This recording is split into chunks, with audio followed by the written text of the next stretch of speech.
When Sienna Vale opened her apartment door that stormy Friday night, she expected pizza. What she got was Luca Moretti, a man whose eyes held secrets darker than the rain-soaked streets of Manhattan, whose presence made her pulse race in ways no stranger ever should. She didn't know then that the delivery box in his hands would lead to stolen kisses in shadowed corners, whispered confessions that could destroy her, and a love powerful enough to survive the truth. That the man who protected her was also the most dangerous man in New York. If you want to see how far a single pizza delivery can change two lives forever, stay with me until the end.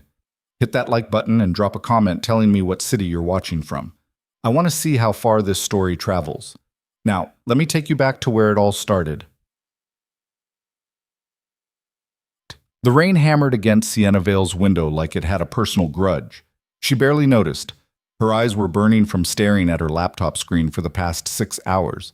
And the coffee she'd made at 9, cold now, sitting in a mug with a crack down the side, wasn't doing anything anymore except making her jittery and mean. Friday night, 11:47. Most people her age were out somewhere that mattered, doing something that didn't involve redesigning the same logo for the 9th time because the client just didn't feel the energy yet. But here she was, hunched over her desk in an apartment the size of a shoebox, wearing sweatpants with a hole in the knee and a tank top she'd been wearing since Wednesday. She was starving. Her stomach had been complaining for the last hour, but she'd ignored it the way she ignored most things that required her to stop working. Deadlines didn't care if you were hungry. Clients didn't care if you were tired. The rent didn't care if you worked yourself into the ground. It just kept coming, every month, like clockwork. Sienna reached for her phone without looking away from the screen and pulled up the app. Same order she always got when it was this late and she was this desperate. Margarita pizza, extra basil, thin crust. Nothing fancy. Nothing complicated. Just something to keep her alive until she could finish this project and collapse into bed. She hit order and tossed the phone onto the pile of sketches scattered across her desk. 30 minutes, maybe 40 in this weather. Enough time to fix the kerning on the tagline and maybe, if she was lucky, find a version of this design that didn't make her want to throw her laptop out the window. But focus was slipping. Her brain was fried. She kept reading the same line of copy over and over. Elevate your brand, elevate your life. And it meant less each time. Corporate garbage. Soulless, empty words that somebody in a glass office thought sounded inspiring. She hated this project. Hated that she needed the money badly enough to keep saying yes to work that made her feel like a sellout. Sienna pushed back from the desk and stood, stretching until her spine cracked. Her apartment was small, but it was hers. One room that functioned as bedroom, living room, and office all at once. A kitchen the size of a hallway. A bathroom where you could sit on the toilet and wash your hands in the sink at the same time if you were flexible. It wasn't much, but it was in Manhattan, and that counted for something. She walked to the window and stared out at the city. Rain streaked down the glass in crooked lines, distorting the lights from the buildings across the street. Somewhere down there, someone was delivering her pizza, probably cursing her for ordering in weather like this. Sienna felt a pang of guilt, but not enough to cancel. She turned back to her desk, sat down, and tried again. The logo stared back at her, lifeless and flat. She nudged one element 2 pixels to the left, then back, then down. It didn't matter. Nothing mattered. This was what freelancing was, an endless cycle of tweaking things that didn't need to be tweaked because clients needed to feel like they were getting their money's worth. Her phone buzzed. Your order is on the way, arriving in 12 minutes. 12 minutes. She could work with that. But she didn't. Instead, she sat there staring at the screen without seeing it, letting her mind drift. When was the last time she'd done something that wasn't work? When was the last time she'd gone somewhere just because she wanted to, not because a client needed to meet in person or because she had to pick up supplies? She couldn't remember. The days blurred together into one long stretch of deadlines and deliveries and loneliness she didn't have time to acknowledge. Another buzz. Your delivery person is approaching. Sienna stood and grabbed the $20 bill she kept in the drawer for exactly this. Tip in cash? Always. She knew what it was like to work jobs where every dollar mattered. She walked to the door and waited, listening for footsteps in the hallway. The building was old, the kind where you could hear everything, neighbors arguing, someone's TV too loud, footsteps on the stairs. She heard them now, steady and unhurried, coming closer. A knock. Sienna unlocked the deadbolt and pulled the door open, already reaching for the pizza. But the words she was about to say died in her throat. The man standing in her doorway wasn't a teenager in a branded jacket.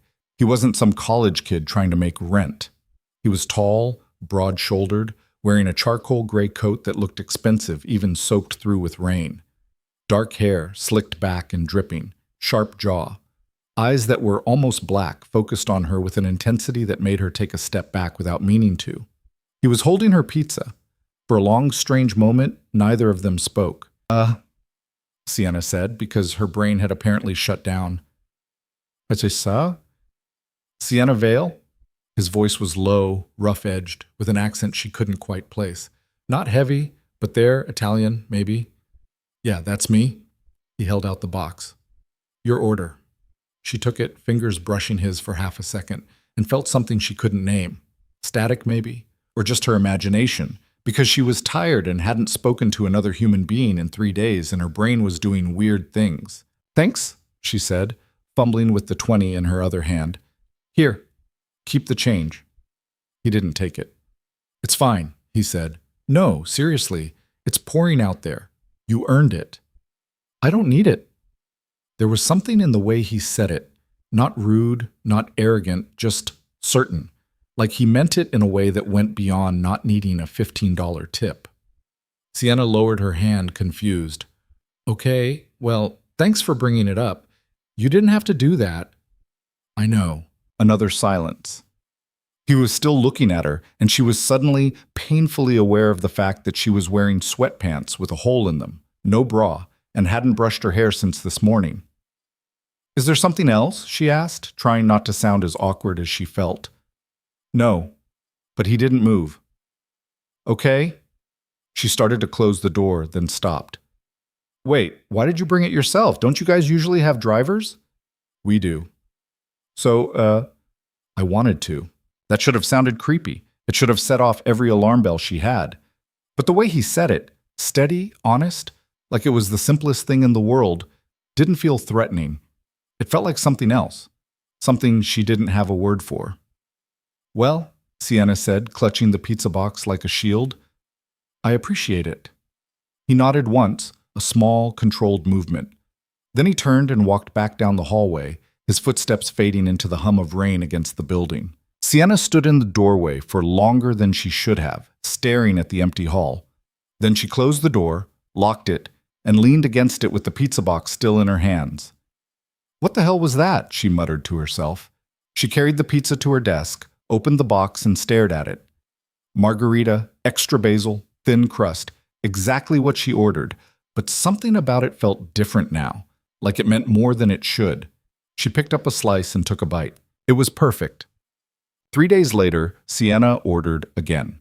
She told herself it was just because she was busy, because the project wasn't done yet and she didn't have time to cook, because it was easy and she knew what she liked and there was no reason to overthink it.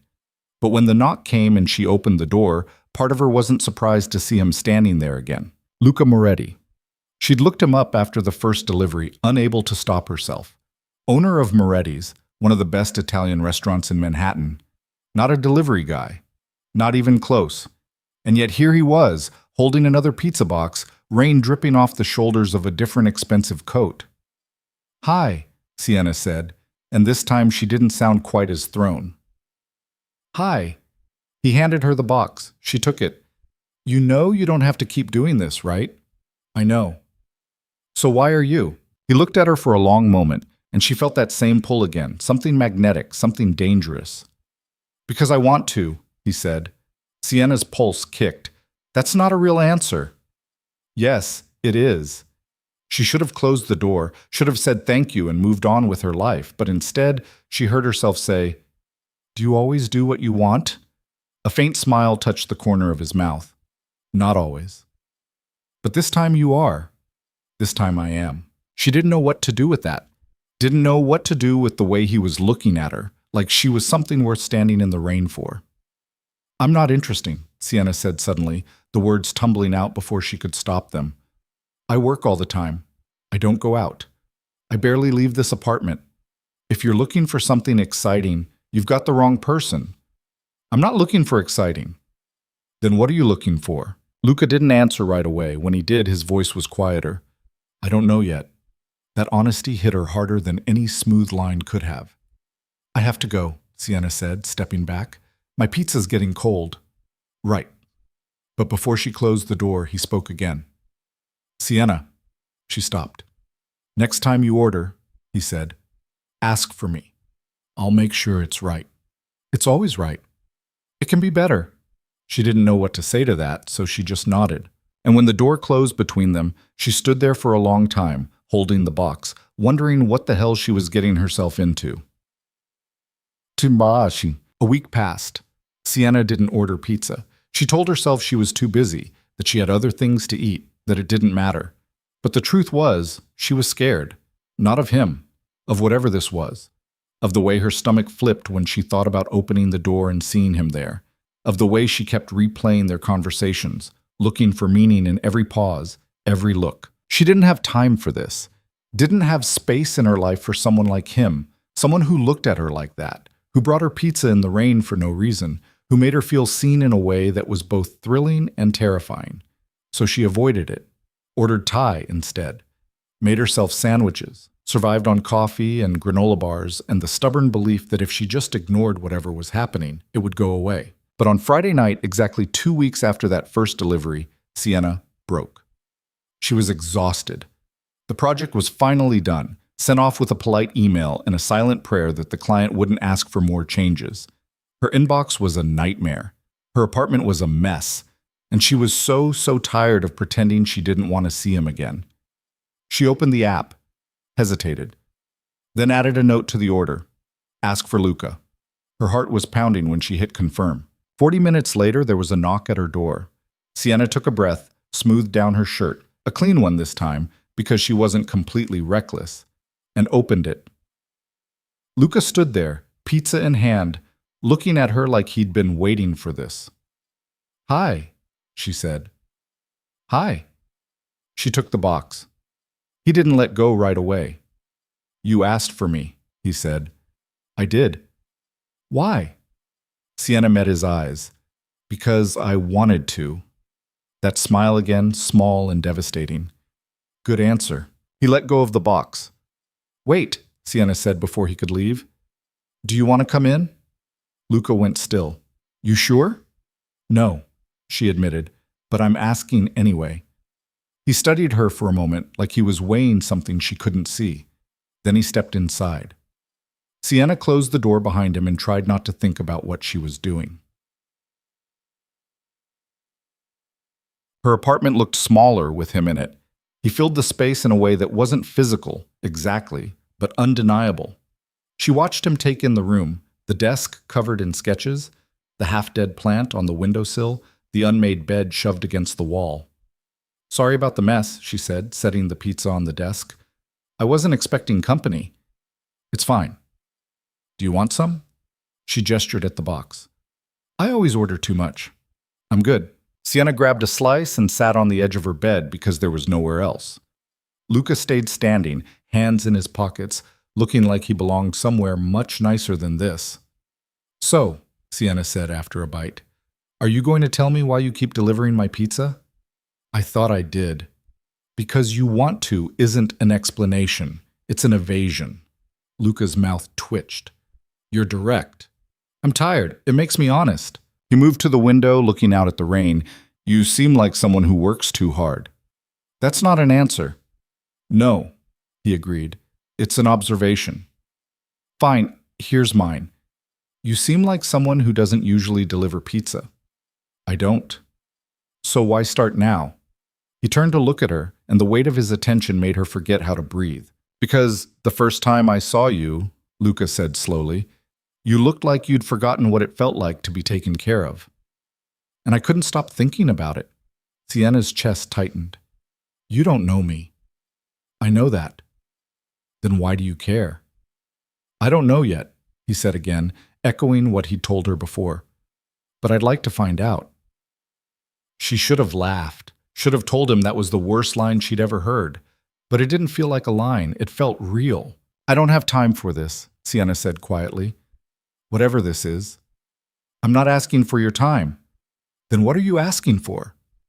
Luca crossed the room in 3 long steps and crouched in front of her so they were eye level. Up close, she could see the faint scar above his eyebrow, the exact shade of brown in his eyes, the way his jaw tightened like he was holding something back. I'm asking, he said, voice low, if you'll let me keep showing up. Sienna's heart was doing something stupid and reckless in her chest. Why would I do that? Because you're curious, because you opened the door, because you asked for me. That doesn't mean anything. Doesn't it? She wanted to argue, wanted to tell him he was wrong, that she wasn't interested, that he should leave and not come back, but the words wouldn't come. I don't know what I'm doing, Sienna whispered. Neither do I. That's not reassuring. I'm not trying to reassure you. I'm trying to be honest. And somehow, that was exactly what she needed to hear.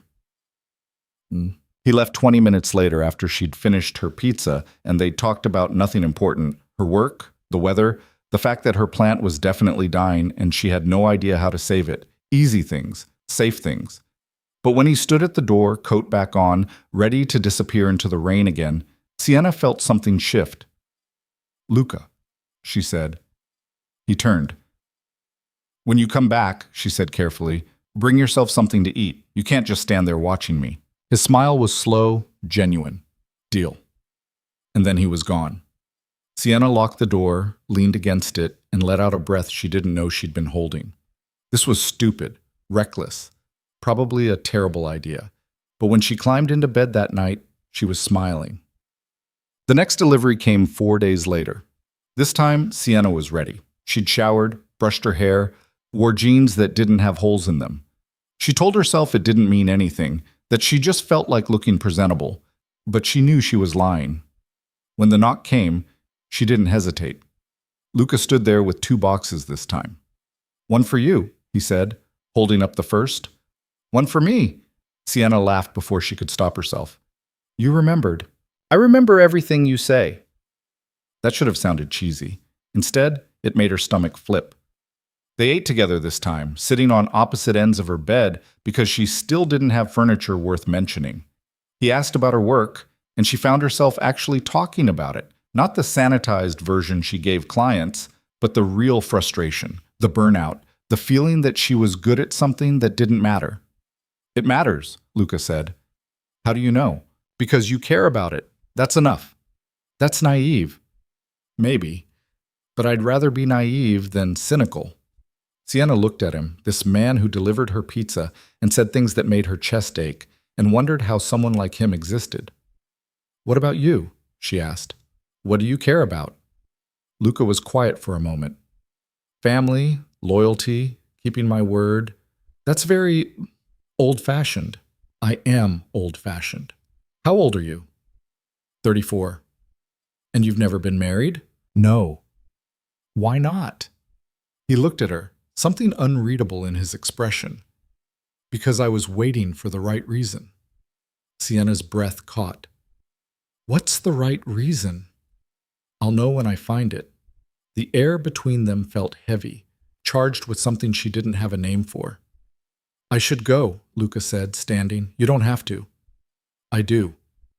He moved toward the door, then stopped. Sienna. Yeah?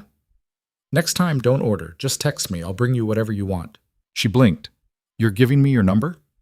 If you want it. She didn't know what to say. Yeah, okay.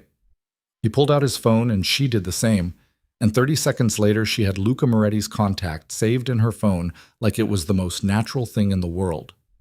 Good night, Sienna. Good night. And when he left this time, she didn't feel lonely. They fell into a rhythm after that. She'd text him when she was working late, and he'd show up with food. Not always pizza, sometimes pasta, sometimes something he'd made himself, always in containers that looked too nice to be takeout. He never stayed long, an hour at most. But those hours started to mean something. She learned that he was the oldest of 3 brothers, that he'd taken over the family business when he was 22 after his father had a heart attack, that he loved cooking but hated the business side of running a restaurant, that he didn't sleep much, didn't trust easily, and had a scar on his ribs from a kitchen accident when he was 16. He learned that she'd moved to New York with nothing but a portfolio and a dream that had slowly turned into a grind. That she missed her hometown sometimes, but would never admit it out loud. That she was scared of failure more than anything else. That she hadn't been on a date in over a year because she didn't know how to let someone in. "You're letting me in," Luca pointed out one night. "That's different." "How?" "Because you showed up first. I didn't have to choose it. You chose to keep opening the door."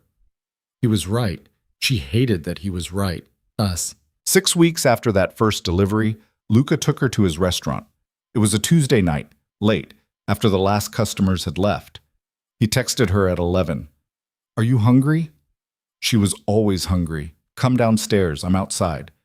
Sienna grabbed her jacket and went. He was leaning against a black car that looked like it cost more than her entire year's rent, hands in his pockets, watching her like he'd been waiting his whole life. "Where are we going?" she asked. "Somewhere I want to show you." She got in the car. The restaurant was in Soho, tucked between two buildings like a secret. The sign above the door was simple, elegant, Moretti's in gold script. Luca unlocked the door and led her inside. It was beautiful. Warm lighting, dark wood, tables set with white linens even though no one was there. It smelled like garlic and wine, and something she couldn't name but made her feel safe. "Sit," he said, gesturing to a table near the window. She sat. He disappeared into the kitchen and came back 20 minutes later with plates balanced on his arms like he'd done this 1,000 times. Probably had. Homemade ravioli, fresh bread, a salad that tasted like summer. "You made this?" Sienna asked around a mouthful of pasta. "I did." "Tonight?" "Yes." "For me?" "Yes." She set down her fork and looked at him, really looked at him. "Why?" Luca leaned back in his chair, studying her. "Because I wanted to see what you look like when someone takes care of you." Sienna's throat tightened. "You barely know me. I know enough." "You don't." "Then tell me what I'm missing."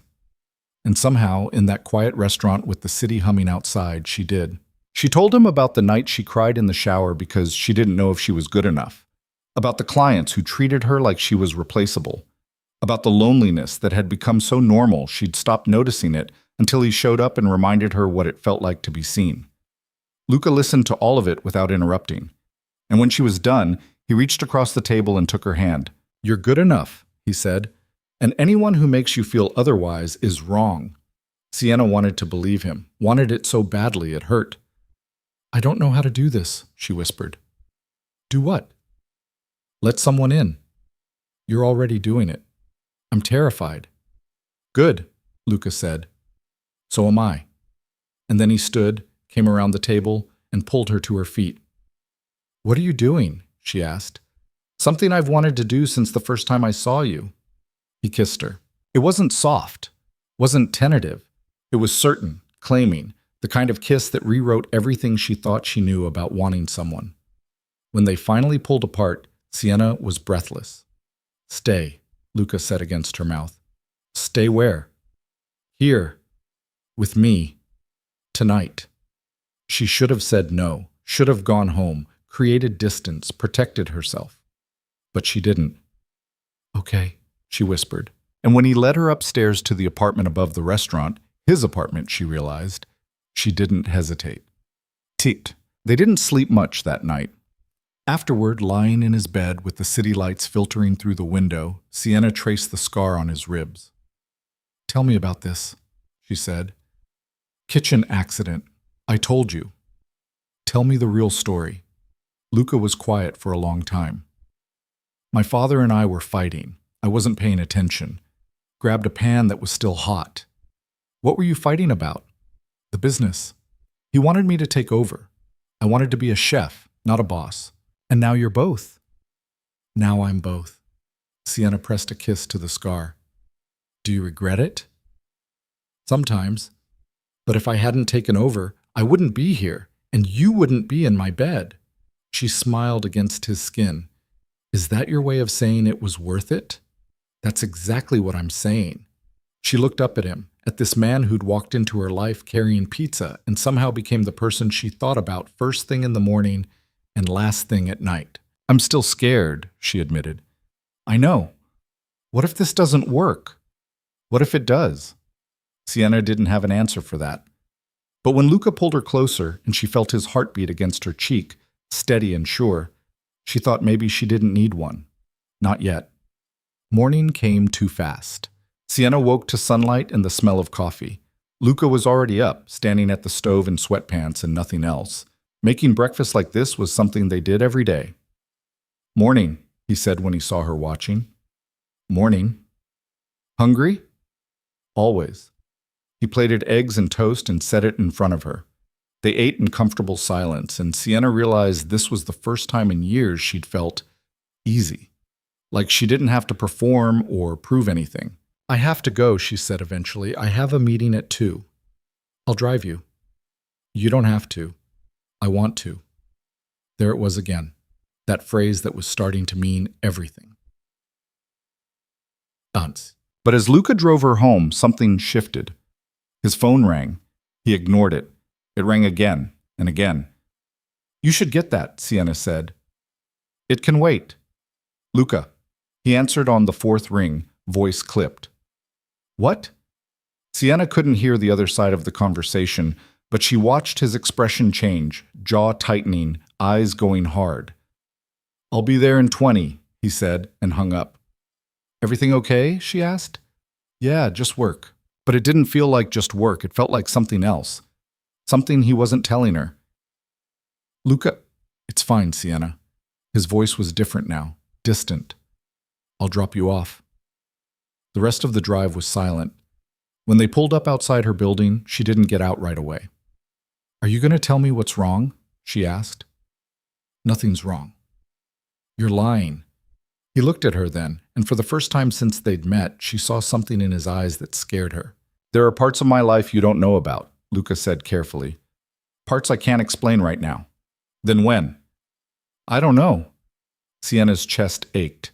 So what? I'm just supposed to trust you? Yes. That's not fair. I know. She wanted to yell at him, wanted to demand answers, but something in his expression stopped her. I'm trying, she said quietly. I'm really trying to let you in, but you have to meet me halfway. I will, Luca said. I promise, just not today. Sienna nodded, not trusting herself to speak. She got out of the car and walked into her building without looking back. And when she closed the door to her apartment, she finally let herself cry. Because she was falling for him. Had maybe already fallen. And she had no idea if he was falling too, or if she was about to hit the ground alone. For 3 days, Sienna heard nothing. No texts. No calls. No unexpected knocks at her door with pizza she hadn't ordered. Just silence, thick and suffocating, filling her apartment like smoke. She told herself she didn't care, told herself it was better this way, cleaner, simpler, less complicated. She'd known from the start that getting involved with someone like Luca was a mistake. Men who looked like that, who moved through the world with that kind of certainty, didn't end up with women who wore sweatpants with holes in them and survived on freelance checks that barely covered rent. But telling herself she didn't care and actually not caring were two very different things. By the 4th day, Sienna was a wreck. She couldn't focus on work, couldn't eat, kept checking her phone every 5 minutes like some pathetic teenager waiting for a text that wasn't coming. She hated herself for it, hated him for making her feel this way, hated that one night in his bed had managed to undo years of carefully constructed walls. On the 5th day, she got angry. She was in the middle of redesigning a website for a boutique yoga studio, another project she didn't care about, for another client who would probably ask for 17 rounds of revisions, when her phone buzzed. Her heart jumped before she could stop it. But it wasn't Luca. It was her friend Maya, the only person in New York who still bothered to check if she was alive. Drinks tonight? You sound like you need them. Sienna stared at the text. She hadn't told Maya anything about Luca, hadn't told anyone. But Maya had this way of knowing when something was wrong, even through a screen. How do I sound like anything? We haven't talked in a week. Exactly. You always text me random garbage when you're fine. Radio silence means you're spiraling. Sienna almost smiled. Maya wasn't wrong. Fine. Where? That place on Bleecker. 8 p.m. Don't bail. I won't. But even as she typed it, Sienna wasn't sure she meant it. She spent the rest of the day trying to work and failing. By 7:30, she'd accomplished nothing except making the yoga studio's homepage worse than when she started. She changed into jeans and a sweater that didn't make her look completely dead inside, grabbed her jacket, and headed out. The bar was crowded, loud, full of people who looked like they had their lives together. Sienna hated it immediately. But Maya was already there, waving from a corner booth, 2 drinks on the table. "You look terrible," Maya said as Sienna slid in across from her. "Thanks. You look great, too." "I'm serious. What happened?" Sienna picked up her drink, something strong and amber that burned going down, and took a long sip. "Nothing happened. Liar. I'm fine." Sienna. Maya had known her since college, had been there through every bad decision, every failed relationship, every moment when Sienna thought she couldn't keep going but did anyway. If anyone could see through her bullshit, it was Maya. "There's a guy," Sienna said finally. Maya's eyes lit up. "A guy? Since when do you do guys?" "I don't. That's the problem." "Okay, back up. Start from the beginning." So Sienna did. She told Maya everything. The deliveries, the conversations, the night at the restaurant, the morning after, the phone call that changed everything. She left out the parts that felt too private, too raw, but the rest spilled out like she'd been holding it in too long. When she finished, Maya was quiet for a moment. "So let me get this straight," Maya said slowly. "This incredibly hot restaurant owner has been personally delivering your pizza, taking you to his restaurant after hours, cooking for you, and sleeping with you, and now you're mad because he had to deal with something at work and didn't immediately explain his entire life story. It wasn't just work. It was something else." "How do you know?" "I could tell." "Sienna, you've known this guy for what, 2 months? You can't expect him to tell you everything." "I'm not expecting everything. I'm expecting honesty." He was honest. He said there are parts of his life he can't explain yet. That's more honesty than most guys give. Sienna drained her glass. "Whose side are you on?" "Yours. Always. But I'm also on the side of you not sabotaging something good because you're scared." "I'm not scared. You're terrified. You've been terrified since the first time he showed up at your door. And now that it's getting real, you're looking for reasons to run." "That's not—" "It is. I know you, Sienna. You do this every time. Someone gets close, and you find a reason why it won't work." Sienna wanted to argue, wanted to tell Maya she was wrong, but the words stuck in her throat because deep down, she knew Maya was right. "What if he's hiding something bad?" Sienna said quietly. "What if he's not? What if I let myself fall for him and he breaks my heart? What if you don't and you spend the rest of your life wondering what could have been?" Sienna closed her eyes. "I hate you sometimes." "I know. That's why we're friends." Maya reached across the table and squeezed her hand. "Look, I'm not saying you should ignore red flags. If something feels wrong, trust that. But from what you've told me, this guy has done nothing but show up for you. Maybe give him a chance to explain before you write him off. And if he doesn't explain, then you walk away. But at least you'll know you tried." Sienna nodded, not trusting herself to speak. They stayed at the bar for another hour, talking about easier things. Maya's disaster of a dating life, the new project Sienna had picked up, the fact that their landlord was probably going to raise rent again and they'd both end up living in shoeboxes in Queens. Normal things. Things that didn't make Sienna's chest ache. But when she got home that night, alone in her apartment with the city noise filtering through the walls, all she could think about was Luca. She picked up her phone, put it down, picked it up again. Finally, she typed out a message. "I'm not good at this, but I'm trying. If you want to talk, I'm here." She hit send before she could overthink it. Then she waited. 10 minutes passed, then 20, then an hour. Nothing. Sienna set her phone face down on the desk and tried not to cry. At 2 in the morning, when she'd finally given up and crawled into bed, her phone buzzed. "I'm outside." Her heart stopped. She got up, pulled on the first thing she could find, a hoodie that was definitely his, left behind that morning after they'd slept together, and went to the door. Luca was leaning against the wall across from her apartment, still wearing the same clothes from 5 days ago, looking like he hadn't slept since. His eyes were shadowed, his jaw tight, and when he saw her, something in his expression cracked. "Hi," he said. "Hi." Neither of them moved. "Can I come in?" Luca asked. Sienna stepped aside. He walked past her into the apartment, and she closed the door, her pulse hammering so hard she could feel it in her throat.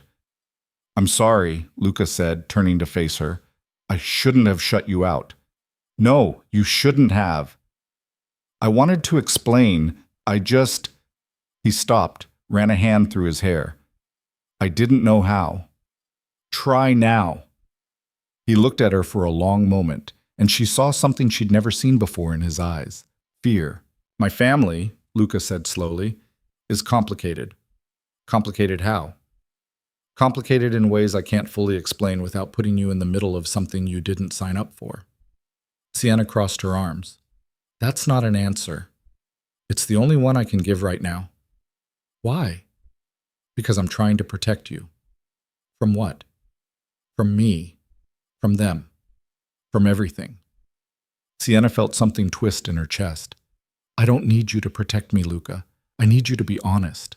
"I am being honest." "No, you're being vague. There's a difference." Luca stepped closer, close enough that she could see the exhaustion carved into his face, the tension in his shoulders. "If I tell you everything, it changes things. And I don't want to lose you." "You're going to lose me anyway if you keep shutting me out." "I know." "Then talk to me." He was quiet for so long she thought he wouldn't, but then he spoke, voice low and rough. "My father built the restaurant from nothing, came to this country with nothing, worked every day of his life to give us something better. When he got sick, I took over. I was 22. I didn't know what I was doing, but I learned fast because I had to." "Okay," Sienna said carefully. "So what's the problem?" "The problem is that the restaurant isn't just a restaurant, it's a legacy. And that legacy comes with obligations." "What kind of obligations?" Luca's jaw tightened. "The kind that mean I can't always be the person you think I am." Sienna's stomach dropped. "What does that mean?" "It means there are people who depend on me. Decisions I have to make that you won't understand. Things I've done that you wouldn't agree with." "Like what?" "I can't tell you that." "Can't or won't?" "Both." Sienna took a step back. "So what? I'm just supposed to accept that you have this whole other life you won't talk about?" "Yes." "That's not fair." "I know."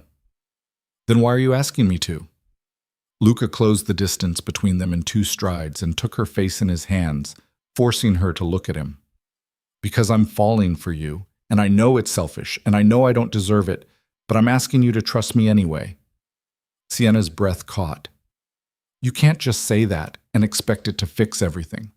"I'm not trying to fix anything. I'm trying to tell you the truth." "The truth is you won't tell me the truth." "The truth is I'm scared," Luca said, voice breaking. "I'm scared that if you knew everything, you'd walk away. And I can't." He stopped, swallowed hard. "I can't lose you." Sienna felt tears burning behind her eyes. "You don't have me to lose." "Yes, I do. You know I do." And the worst part was, he was right. "I don't know how to do this," Sienna whispered. "Neither do I." "Then what are we doing?" "Figuring it out." She wanted to push him away, wanted to tell him it wasn't enough, that she needed more, that she deserved better. But when she looked at him, really looked at him, she saw the same fear she felt mirrored back at her. "I need time," Sienna said. Luca nodded. "Okay. And I need you to try, really try, to let me in." "I will."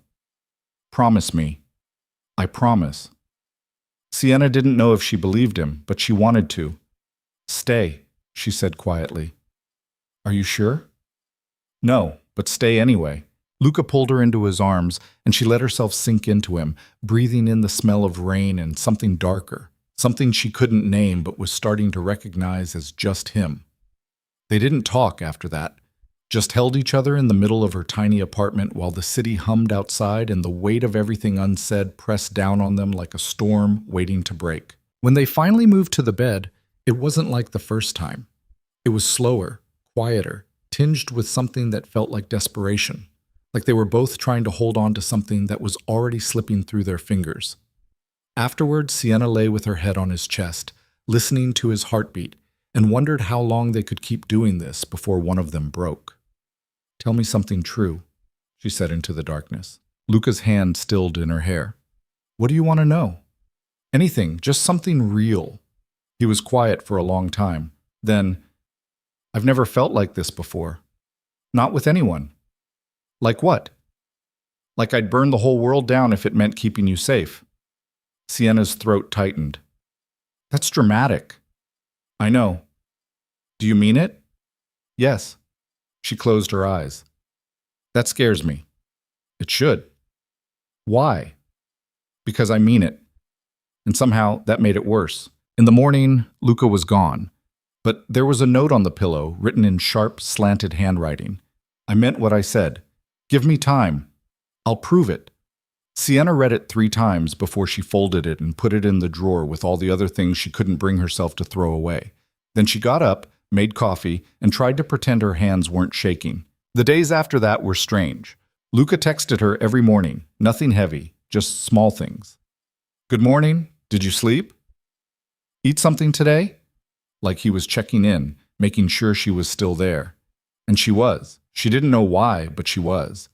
He didn't come by, didn't call, just those texts, steady as a heartbeat, reminding her he hadn't disappeared. On the 8th day, he asked if he could see her. "Can I take you somewhere?" Sienna stared at the message for a long time before responding.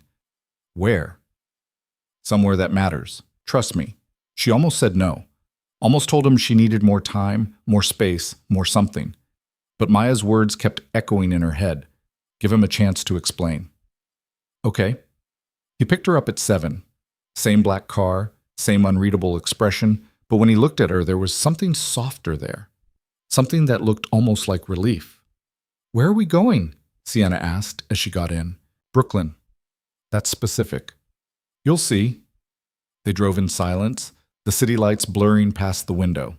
Sienna watched him out of the corner of her eye, the way his jaw tensed every time they hit a red light, the way his fingers drummed against the steering wheel like he was working through something he couldn't say. Finally, they pulled up outside a small bakery in a neighborhood Sienna didn't recognize. The sign above the door was old, faded. Moretti and Sons. "This is where it started," Luca said, cutting the engine. Sienna looked at the building. It was closed, dark inside, but she could see the outline of tables and chairs through the window. "Your father's place?" she asked. "My grandfather's. He opened it in 1952. My father grew up here. So did I." "Why are we here?" Luca turned to look at her. "Because I want you to understand." "Understand what?" "Why I can't walk away. Why I do what I do. Why it matters." Sienna's chest tightened. "Luca, just come inside." He got out of the car, and after a moment she followed. He unlocked the door, and they stepped into the bakery. It smelled like flour and yeast and something sweet Sienna couldn't place. Luca flipped on a single light, just enough to see by, and gestured for her to sit. "My grandfather came here with nothing," Luca said, leaning against the counter. "Didn't speak English, didn't have money. Just a recipe for bread his mother taught him, and a dream that his kids would have a better life. He built this place with his hands, every table, every shelf. And when my father was old enough, he learned to bake here, learned what it meant to work for something." Sienna listened, not interrupting. "When my grandfather died, my father took over, expanded, opened the restaurant, turned it into something bigger, but he never forgot where it started, never forgot what it cost." Luca's voice roughened. "And when he got sick, he made me promise I'd keep it going. Not just the business, the family, the name, everything." "That's a lot of pressure," Sienna said quietly. "It is, but it's also who I am. I can't walk away from it, even when I want to." "I'm not asking you to walk away. I know. But you're asking me to let you in, and that means showing you parts of my life that aren't easy, that aren't clean." Sienna stood, crossing the small space between them. "So show me." Luca looked at her, something raw and unguarded in his expression.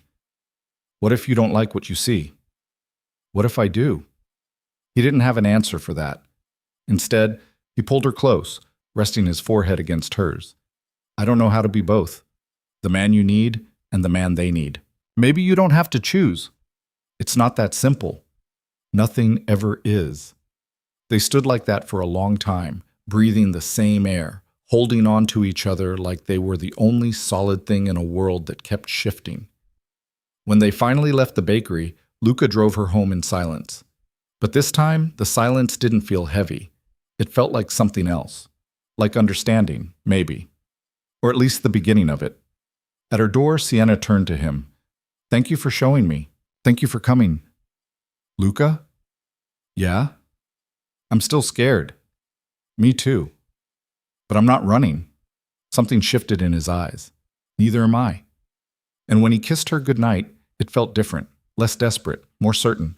Like maybe, just maybe, they were going to figure this out after all. Over the next few weeks, things settled into a new rhythm. Luca made time, real time, not just stolen hours between work and obligations. He took her to quiet places around the city, showed her corners of New York she'd never seen. They walked through Central Park at midnight, ate street food from vendors who knew him by name, sat on rooftops and watched the sun come up. He introduced her to his brothers, Marco, who ran the front of house at the restaurant, and Nico, who handled the business side. They were loud, protective, and looked at Sienna like they were trying to figure out if she was good enough for him. Don't mind them, Luca said after dinner at Marco's place when they were finally alone in the car. They're just not used to me bringing someone around. Have you? Sienna asked. Brought someone around before? No. Why not? Because no one mattered enough. Sienna looked at him. And I do? You know you do. She did, but hearing him say it still made her chest ache in the best way. Your brothers are intense, she said. They're protective. Of you or the family? Both. What happens if they don't approve of me? Luca's hand found hers. They will. How do you know? Because I do, and that's all that matters. Sienna wanted to believe him, but there was still something underneath all of this. Something he wasn't saying, something she couldn't see. She felt it every time his phone rang and his expression changed, every time he got a text and his jaw tightened, every time he told her he had to go and didn't explain why. She didn't push, didn't ask, just trusted that when he was ready, he'd tell her. But trust, she was learning, was harder than falling. One night, 3 months after that first delivery, Luca took her back to his apartment. They cooked together, or tried to, though Sienna was terrible at it and kept burning things while Luca laughed and fixed her mistakes. You're a disaster in the kitchen, he said, rescuing the garlic before it turned to charcoal. I have other skills. Yeah? Like what? I'm great at ordering takeout. Luca grinned, and it was so genuine, so unguarded that Sienna felt something crack open in her chest. I love you, she said before she could stop herself. The words hung in the air between them. Luca went still. Then he set down the knife, crossed the kitchen, and cupped her face in his hands. Say it again, he said. I love you. I love you too, Luca said, and kissed her like he was trying to prove it. They didn't finish cooking, didn't make it to the bedroom. Just ended up on the couch, tangled together, saying things they'd both been too scared to say before. And for the first time since this whole thing started, Sienna let herself believe it might actually work. But belief, like trust, was a fragile thing. And it shattered the night she overheard the meeting. It happened on a Thursday. Sienna had been at Luca's apartment all evening, working on her laptop while he handled phone calls in the other room. She'd gotten used to it by now, the way his work bled into everything, the way he'd disappear for 20 minutes and come back with his shoulders tight and his mind somewhere else. She didn't love it, but she understood. Or at least she thought she did. Around 11, she closed her laptop and stretched. Her neck was killing her from hunching over the screen, and she needed water. Luca was still on the phone in his office, door half closed, voice low and controlled. She could hear the rhythm of his words but not the meaning, which was normal. Sienna padded barefoot to the kitchen, filled a glass from the tap, and stood at the window looking out at the city. From up here, Manhattan looked almost peaceful. All those millions of people living their lives in tiny boxes of light, none of them aware of each other, all of them alone together. She was thinking about heading back to the couch when she heard voices. Not Luca's voice. Other voices. Deep, rough, coming from somewhere below. She frowned, moving closer to the window. Luca's apartment was above the restaurant, and sometimes staff worked late, but this didn't sound like staff. Curiosity pulled her toward the stairs that connected his place to the restaurant below. She'd been down there a handful of times. Late dinners after closing, early mornings when Luca wanted to show her a new dish he was working on. The door at the bottom was usually locked, but tonight it was cracked open, light spilling through. Sienna knew she shouldn't, knew that whatever was happening down there wasn't her business, but something in the tone of those voices made her skin prickle. She moved down the stairs slowly, carefully, until she could see through the gap. The restaurant's main dining room was dark, but there was light coming from the private room in the back, the one Luca used for special events, family gatherings, things that mattered. The door was open just enough that she could see inside. Luca was there. So were his brothers, Marco and Nico, and 4 other men she didn't recognize, all of them sitting around the table like this was some kind of boardroom meeting. Except boardroom meetings didn't usually involve the kind of tension she could feel from the stairs, thick and dangerous. She should have turned around, should have gone back upstairs and pretended she hadn't seen anything. But she didn't. "We can't keep pushing back," one of the men was saying. He was older, gray at the temples, wearing a suit that probably cost more than Sienna's rent. "The Castellanos are getting impatient." "Let them be impatient," Luca said, voice cold in a way Sienna had never heard before. "We don't move until I say we move." "With all due respect, Luca, you're not the only one with skin in this game." "No, but I'm the one making the calls." Luca leaned back in his chair, and even from where she stood, Sienna could see the way the room shifted around him, like he was the center of gravity and everyone else was just orbiting. "The shipment stays where it is until I'm sure it's clean. I'm not risking exposure because someone's feeling rushed." Shipment. Exposure. The words rattled around in Sienna's head, not quite making sense. "The longer we wait," another man said, younger, with a scar running down his cheek, "the more chance someone talks." "No one's talking," Marco cut in. "We made sure of that." "Made sure how?" the gray-haired man asked. Marco's smile was sharp. "You don't want to know." Sienna's stomach turned. "What about the cop?" Nico asked, looking at Luca. "The one sniffing around the docks?" "Handled," Luca said flatly. "Handled permanently? Handled smart. He got a promotion. Brooklyn. He's someone else's problem now." The men around the table laughed, and the sound made Sienna's skin crawl. "And the territory dispute with the Russos?" the scarred man asked. Luca's expression didn't change. "Also handled." "Luca negotiated a truce," Nico explained. "They get the waterfront. We keep everything west of 10th, clean split, no bloodshed." "This time," the gray-haired man muttered. "This time is all that matters," Luca said. "We're not at war. We're running a business. And businesses don't survive when everyone's trying to kill each other." Business. The word sounded wrong coming out of his mouth. Too clean for whatever this was. "What about the family vote next month?" Marco asked. "You think the old guard is going to back your play?" "They will if they know what's good for them." "And if they don't?" Luca's smile was cold. "Then they'll learn." Sienna felt like she couldn't breathe. This wasn't a restaurant meeting. This wasn't about menus or suppliers or anything normal. This was something else entirely. Something dark and organized and so far outside the world she knew that she couldn't even process it. She backed away from the door, moving as quietly as she could, but her hand caught the railing and it creaked. Just a small sound, barely audible. But in the silence of the stairwell, it was everything. The conversation below stopped. "What was that?" someone asked. Sienna's heart slammed against her ribs. She turned and ran up the stairs, moving as fast as she could without making noise, praying they hadn't heard, praying she could make it back to the couch before anyone came looking. She made it to the top, closed the door behind her, and was back on the couch with her laptop open when she heard footsteps on the stairs. Luca appeared in the doorway. His expression was neutral, unreadable, but his eyes were sharp. "Hey," he said. "You okay?" "Yeah, fine. Why?" "Thought I heard something?" Sienna forced herself to look at him, forced her voice to stay steady. "Just me. I got up to get water." He studied her for a moment longer than was comfortable. Then he nodded. "Okay." "Everything good downstairs?" she asked, hating how casual she sounded, hating that she was lying. Just business. Late for business. It's always late for business. He crossed to the couch and sat beside her, close enough that she could feel the heat of him. You should get some sleep. It's past midnight. I'm not tired.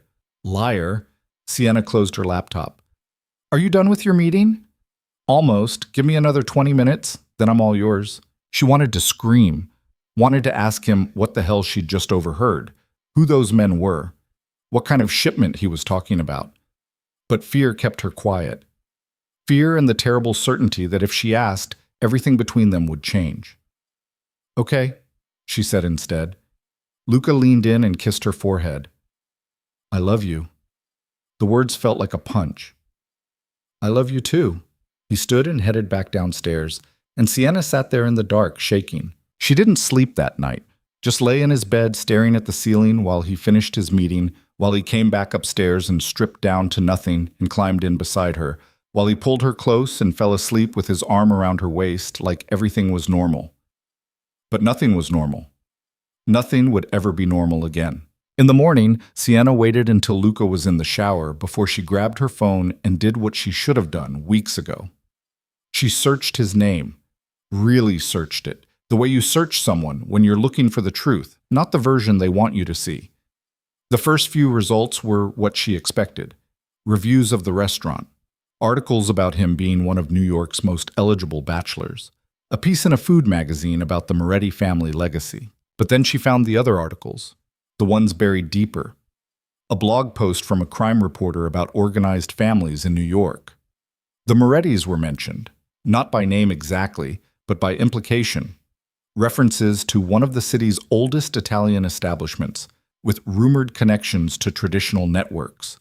Another article about a federal investigation that had gone nowhere, charges dropped, witnesses disappearing. And then a photo. Luca at a funeral 5 years ago, standing beside men in dark suits. The caption identified two of them. Both had criminal records. Both were connected to what the article carefully called alleged organized activities. Sienna's hands were shaking so hard she almost dropped the phone. The bathroom door opened. Luca stepped out in a towel, hair still wet, and stopped when he saw her face. What's wrong? He asked. Sienna looked at him. This man she loved. This man who brought her pizza in the rain and cooked for her at midnight and said he'd burn the world down to keep her safe. This man who was apparently exactly what she'd been too afraid to see. Who are you? She whispered. Luca went very still. What? Who are you really? She watched him process the question, watched his expression shift from confusion to understanding to something that looked almost like resignation. Sienna, don't. She stood, putting distance between them. Don't lie to me, not now. I've never lied to you. You've never told me the truth either. Luca's jaw tightened. What did you hear? Does it matter? Yes, it matters. I heard enough. He took a step toward her. She took a step back. Let me explain, Luca said. Explain what? That you're not just a restaurant owner? That those men downstairs aren't talking about menus and wine suppliers? That everything you've told me about your family business is bullshit? It's not bullshit. Then what is it? Luca ran a hand through his wet hair, and for the first time since she'd known him, he looked lost. It's complicated. Try me. Sienna, are you part of the Mafia? The word felt ridiculous coming out of her mouth, like something from a movie, not real life. But the look on his face told her everything she needed to know. It's not that simple, he said quietly. Yes or no, Luca, are you? He looked at her for a long moment, then, yes.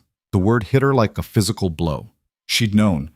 Had known the second she heard that meeting, maybe even before, but hearing him say it out loud made it real in a way that research and speculation couldn't. Oh my God, Sienna breathed. It's not what you think. You don't know what I think. I know you're scared. I know you want to run. But please, just let me explain. Explain what? How you've been lying to me this whole time? How I've been sleeping with someone who... She couldn't even finish the sentence. I never lied, Luca said, and there was something raw in his voice now. I told you there were parts of my life I couldn't explain. I told you I came from something complicated. I was honest about everything I could be. That's not the same as telling the truth. I know. Sienna felt tears burning behind her eyes and hated herself for it. What else? What else haven't you told me? Luca was quiet for a long moment. Then he started talking, and once he started, he didn't stop. He told her about his grandfather, who'd come from Sicily with nothing, and built an empire on loyalty and fear. About his father, who'd expanded that empire, made it legitimate on the surface while keeping the old connections underneath. About the weight of being the oldest son, the one everyone expected to take over when his father could no longer lead. He told her about the businesses they owned. Restaurants, yes, but also warehouses, trucking companies, construction firms. Legitimate fronts for money that came from places she didn't want to know about. He told her about the families they worked with, the territories they controlled, the unspoken rules that kept New York from tearing itself apart. He told her about the things he'd done, the deals he'd made, the people he'd had to handle when they became problems. He didn't give her details, didn't paint pictures she couldn't unsee, but he gave her enough to understand that the man she loved had done things she would never be able to reconcile with the person she thought he was. When he finished, Sienna was sitting on the edge of the bed, arms wrapped around herself, trying not to fall apart. Say something, Luca said. I don't know what to say. Say you'll stay. She looked up at him. How can I? Because nothing between us was a lie. Everything I feel for you is real. But everything around it is built on violence and crime and family, Luca interrupted, and loyalty, and protecting the people who matter. It's not black and white, Sienna. It feels pretty black and white to me. That's because you've never had to make the choices I've made. I would never make those choices. You've never been put in a position where you had to. Sienna stood. Don't do that. Don't make this about me not understanding. I understand just fine. You're a criminal. I'm a man trying to survive in a world I was born into. You could leave. No, I couldn't. Why not? Because the second I walk away, everything my grandfather built, everything my father sacrificed for, it all falls apart. And the people who depend on me, my brothers, the families we protect, everyone who's built their lives around this, they're all vulnerable. I can't do that to them. So what? You're just going to keep doing this forever? I'm going to keep doing what I have to do to take care of my people. Sienna felt like she was drowning. And what about me? Where do I fit into all of this? Luca crossed the room and took her hands. She wanted to pull away but couldn't. You fit right here, with me, if you'll let yourself. I don't know if I can. Then figure it out. But do it here. Don't leave. Luca, I love you, he said fiercely. I love you in a way I didn't know I was capable of. And I know this is fucked up, and I know I should have told you sooner, and I know you have every right to walk out that door and never look back. But I'm asking you not to. Sienna pulled her hands free. I need time. How much time? I don't know. Sienna? I can't think when you're standing this close to me, her voice cracked. I can't think at all right now. Luca stepped back, giving her space. Okay. Take whatever time you need. She grabbed her bag, shoved her laptop inside, didn't bother changing out of the clothes she'd slept in. When she headed for the door, Luca didn't try to stop her. But at the threshold, she turned back. Did you ever kill anyone? She asked. Luca's expression didn't change. Do you really want to know? That was answer enough. Sienna left without another word. The next week was hell. She didn't go back to his apartment, didn't answer his calls, responded to his texts with single words that gave him nothing. She threw herself into work, taking on projects she didn't have time for, staying up until 4 a.m. designing logos for startups that would probably fail, just to keep her mind from circling back to him. But it didn't work. Nothing worked. Because every time she closed her eyes, she saw him. Not the man in that meeting, cold and dangerous, not the criminal she now knew he was, but the man who'd stood in her doorway with pizza, the man who'd cooked for her and kissed her forehead and told her she was enough. Maya called her on day 5. You look like death, Maya said when they met for coffee. Thanks. What happened? Sienna told her. All of it. The meeting, the research, the conversation, the truth she couldn't unknow. When she finished, Maya was quiet for a long time. So what are you going to do? Maya finally asked. I don't know. Do you still love him? That's not the question. That's the only question. Maya, he's literally part of the mob. I know. That doesn't bother you? Of course it bothers me. But you didn't ask if it bothered me. You asked if I thought you should stay with him. I didn't ask that either. You didn't have to. Maya leaned forward. Look, I'm not going to tell you what to do. This is way beyond my pay grade. But I will say this. I've known you for 10 years, and I have never, not once, seen you look at someone the way you look at him. That doesn't make it right. No, but it makes it real. Sienna stared into her coffee. What if I can't live with what he does? Then you can't. And you walk away. But if you're asking me whether you're allowed to love someone complicated, someone who's done bad things but is also capable of making you happy, Maya shrugged. I think that's called being human. This is different. Is it? He's killed people, Maya, or had them killed, or whatever. Has he killed you? No. Has he hurt you? Not physically. Has he lied to you? He says he hasn't, but nothing. Either he lied or he didn't. Which is it? Sienna thought about it. Really thought about it. And as much as she wanted to say yes, as much as she wanted a clean reason to walk away, she couldn't. Because when she replayed every conversation they'd ever had, he'd never actually lied. He'd evaded. He'd been vague. He'd told her there were things he couldn't explain, but he'd never lied. He didn't, Sienna admitted quietly. Then the question isn't whether he's a good person by society's standards. The question is whether he's good to you, and whether you can live with the rest. Sienna didn't have an answer for that. On day 9, Luca stopped texting. She told herself it was what she wanted, told herself she was relieved. But when her phone stayed silent for 24 hours, then 48, then 72, she started to panic. What if he'd moved on?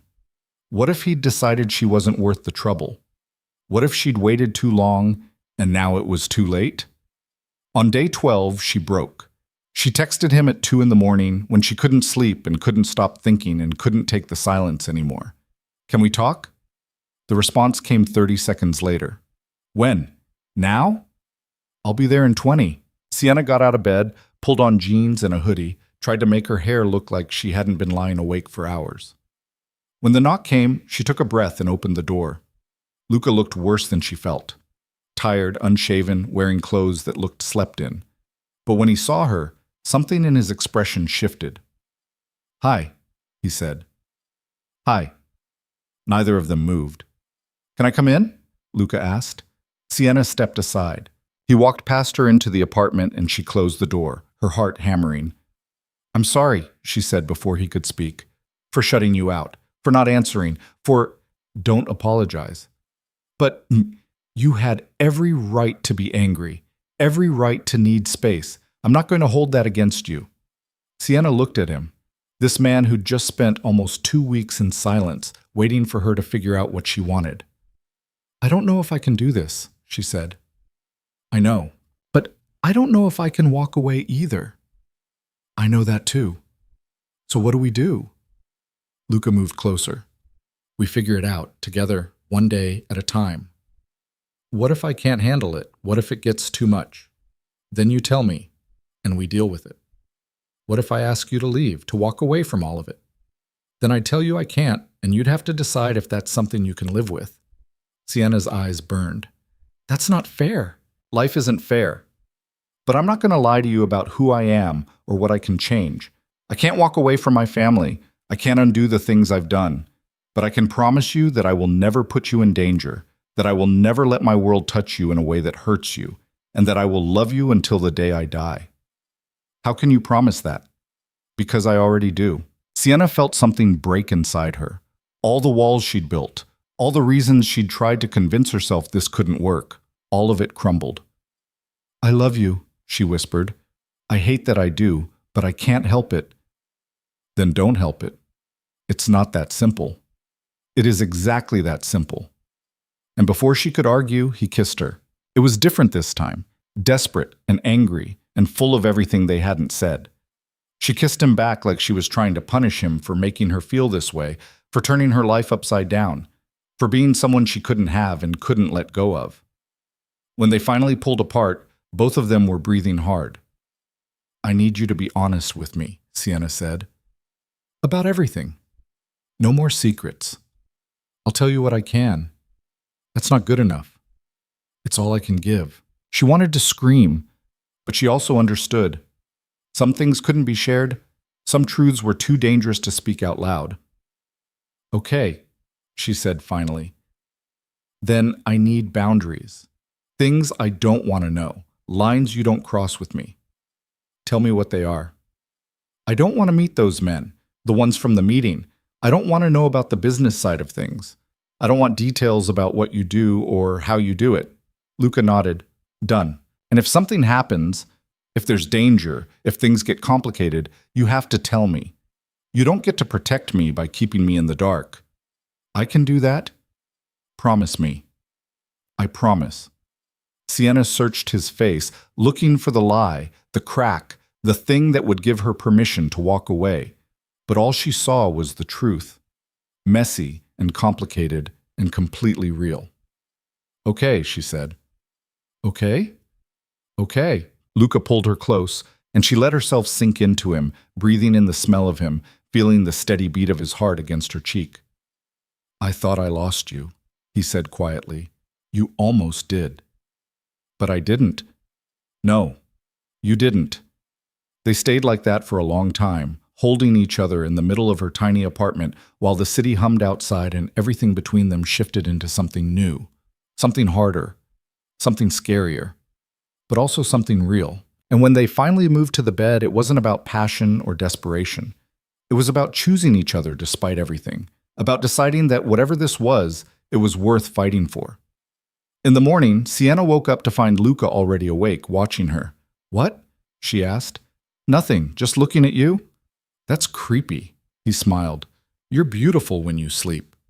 Now you're definitely being creepy. I love you. I love you too. She meant it. Even knowing everything she knew, even understanding what it meant to be with him, she meant it. What happens now? Luca asked. I don't know. We figure it out, I guess. Together? Together. And for the first time in 2 weeks, Sienna felt like maybe, just maybe, they actually could. The weeks that followed weren't easy. Sienna kept waiting for the moment when it would all fall apart, when the reality of what Luca was would become too much to bear. But that moment didn't come. Instead, they found a rhythm that worked, even if it was messy and imperfect and required constant negotiation. Luca kept his promise. He didn't bring the darker parts of his life into her world. When his phone rang with the kind of calls that made his jaw tighten and his eyes go cold, he took them in another room. When meetings ran late and he came back smelling like cigars and tension, he didn't talk about it unless she asked. And most of the time, she didn't ask. It was easier that way. Easier to pretend that the man who kissed her goodbye every morning and brought her coffee exactly how she liked. It wasn't the same man who controlled territory and made problems disappear. Easier to live in the space between knowing and understanding, where she could love him without thinking too hard about what that meant.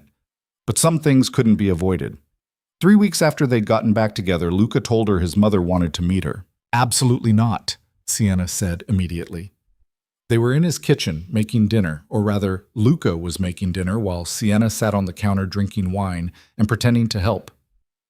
She's not going to take no for an answer, Luca said, stirring something that smelled incredible. Then you're going to have to deal with her being disappointed. Sienna! Luca, I can barely handle knowing what you do. You want me to sit down with your mother and pretend everything's normal? What am I supposed to talk about? The weather? Her son's criminal enterprise? Luca set down the spoon and turned to face her. You talk about whatever you want. She's not going to grill you about the business. She just wants to meet the woman I'm in love with. Does she know? About us? Of course she knows. And she's okay with it? She's thrilled. Sienna took a long drink of wine. I don't know how to do this. You don't have to do anything except show up and be yourself. What if she hates me? She won't. How do you know? Because I love you. That's all that matters to her.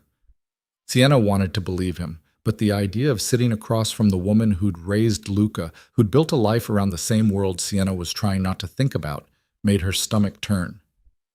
When? She asked. Sunday, dinner at her place. This Sunday? Yes? That's in 3 days. I know. Luca, please. He moved closer, hands settling on her hips. I need her to meet you. She's the most important person in my life, and you're... He stopped, searching for the right words. You're everything. I need the two of you to know each other. Sienna looked at him, at the vulnerability in his eyes, and felt her resolve crumble. Fine, but if she hates me, I'm blaming you. Deal. Sunday came too fast. Sienna changed her outfit 4 times before settling on a simple black dress that felt appropriate without trying too hard.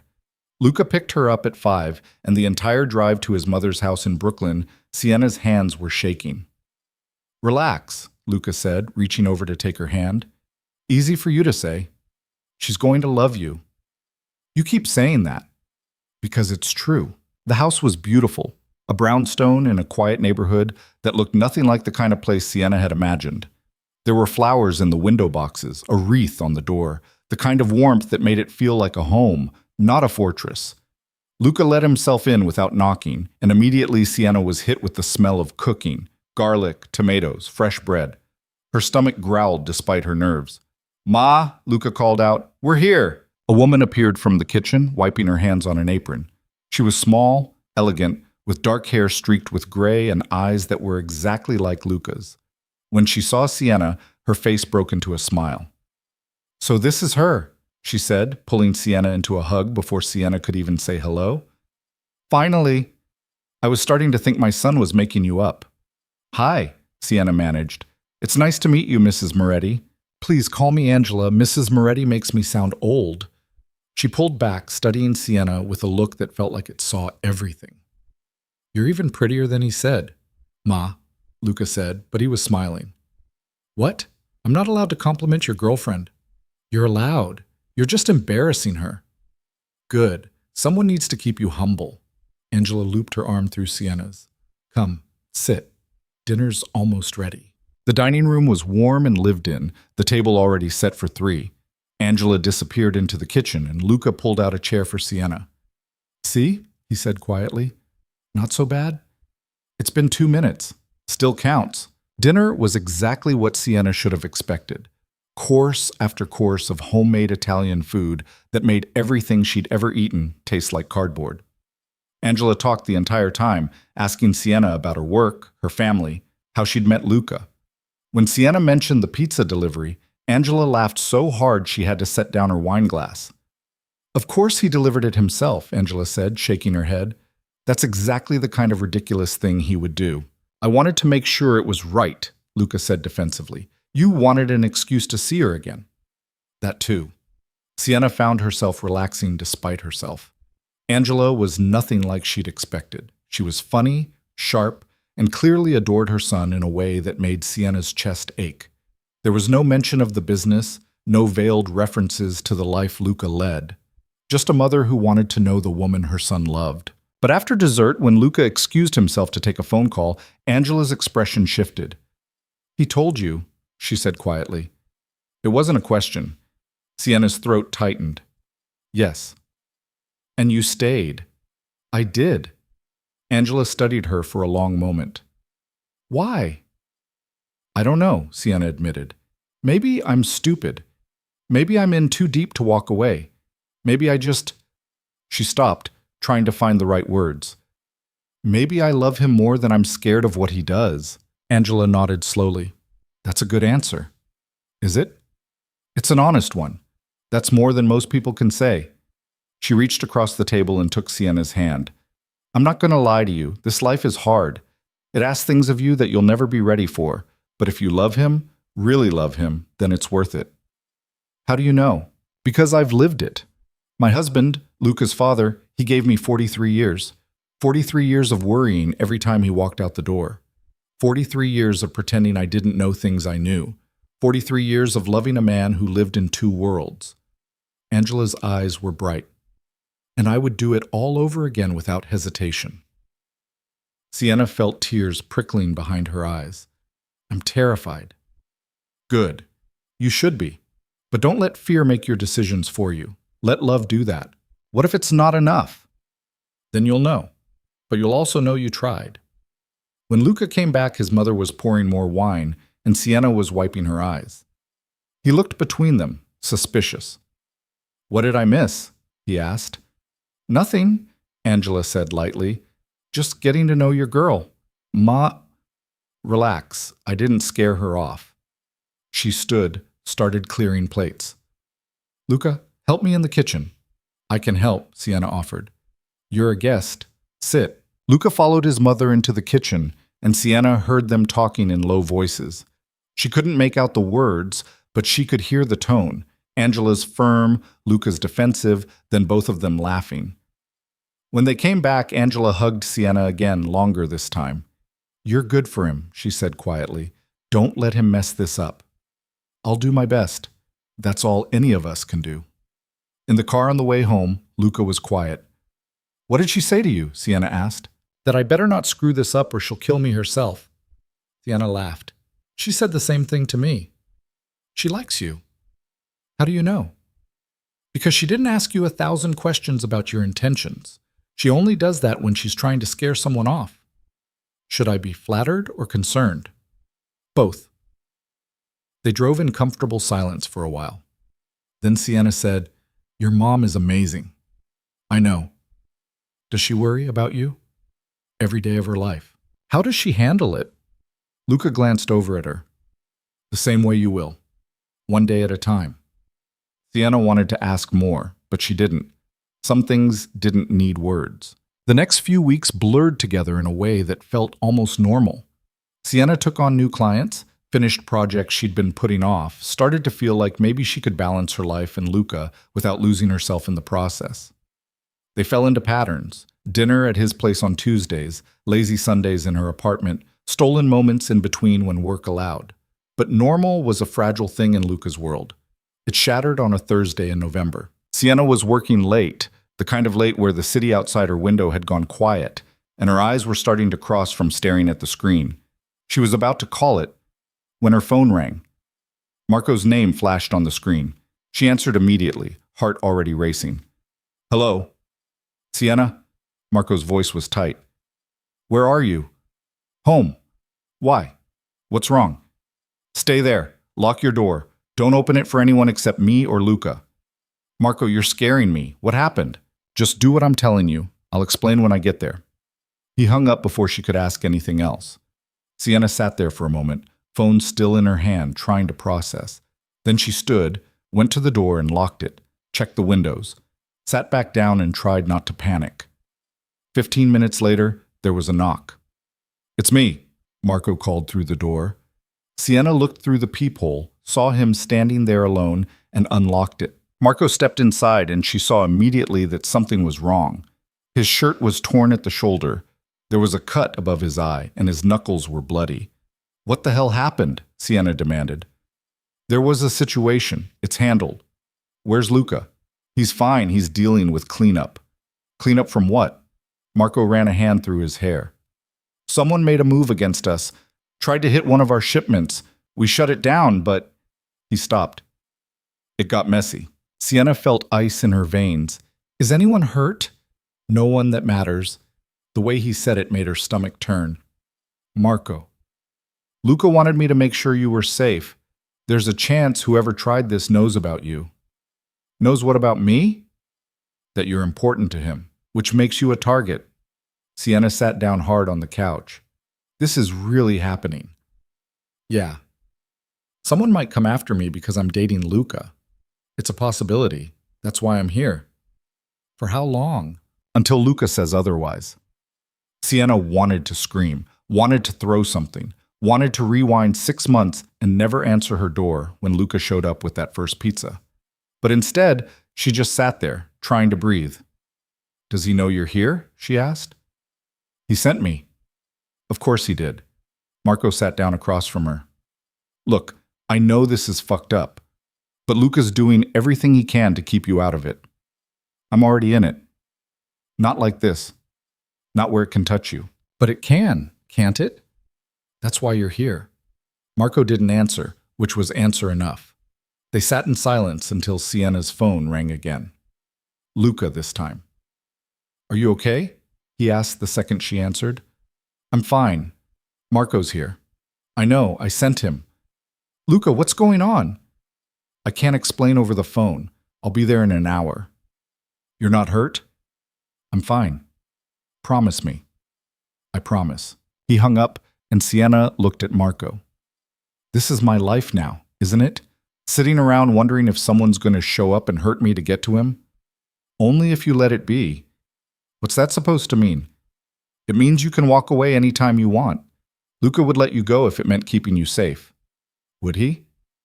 In a heartbeat. Sienna thought about that. About how easy it would be to stand up, pack a bag, and disappear from this world before it swallowed her whole. About how Luca would probably help her do it, would probably tell her it was the right choice, would probably hate himself for it but do it anyway. But she also thought about waking up in his bed, about the way he looked at her like she was the only thing that mattered, about Angela's words, "Let love make the decisions." "I'm not going anywhere," Sienna said quietly. Marco studied her. "You're sure?" "No, but I'm staying anyway." "Then you need to understand something. Being with Luca means accepting that there will be nights like this, nights when things get dangerous and you have to trust that he knows what he's doing. And what if I can't? Then you figure it out. Or you leave. There's no middle ground in this life." Sienna pulled her knees to her chest. "I really hate this." "I know, but I love him more." "I know that too." When Luca finally arrived, it was past midnight. He looked exhausted, with dirt on his clothes and blood that wasn't his on his hands. The second he saw Sienna, something in his expression cracked. "I'm sorry," he said. "Are you hurt?" "No." "Then stop apologizing and come here." He crossed to her and she pulled him down onto the couch beside her, checking him over even though he'd said he was fine. There was a bruise forming on his ribs, a scrape on his neck, but nothing that looked serious. "What happened?" Sienna asked. "A rival family thought they could muscle in on one of our operations. They were wrong." "How wrong?" "Wrong enough that it won't happen again." Sienna didn't want to know what that meant. "Marco said I might be a target." "You're not. I made sure of that." "How?" "By making it very clear what would happen to anyone who even thought about touching you." The certainty in his voice should have scared her. Instead, it made her feel something she didn't have a name for, protected maybe, or claimed. Both felt equally dangerous. "I don't know if I can do this," Sienna said quietly. "I know. But I don't know how to walk away either." "Then don't. Just stay, right here, with me." She looked at him, this man who'd turned her life upside down, who'd brought danger and passion and love in equal measure, and made a decision. "Okay? Okay?" "Yeah, okay." Luca pulled her close, and they sat there together while Marco stood guard at the door and the city hummed outside, and Sienna tried not to think about how completely her life had changed. The next morning, Luca made her breakfast. Real breakfast. Eggs, toast, fruit, coffee that was better than anything she made herself. They didn't talk about the night before, didn't dissect what had happened or what it meant, just existed in the quiet morning light, pretending for a few hours that everything was simple. But when Sienna's phone rang and a client's name flashed on the screen, reality crashed back in.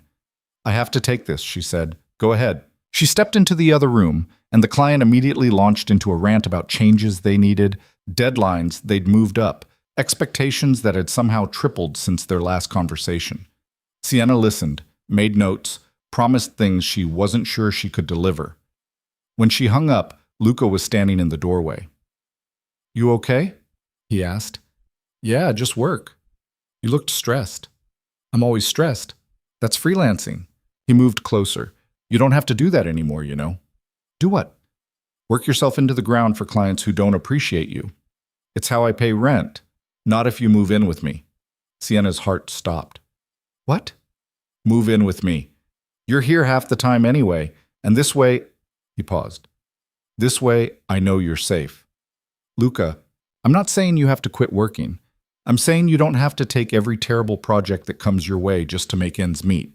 You could be selective. Do work you actually care about." "That's not—" Sienna stopped, trying to find the words. "I can't just let you support me." "Why not?" "Because that's not who I am." "I'm not asking you to change who you are. I'm asking you to let me take care of you. By moving in and becoming dependent on you? By moving in and building a life together." Sienna looked at him, at the earnestness in his eyes, and felt something shift. This wasn't about control or dependence. This was about him wanting her close, wanting to know she was safe, wanting to wake up next to her every morning instead of half the time.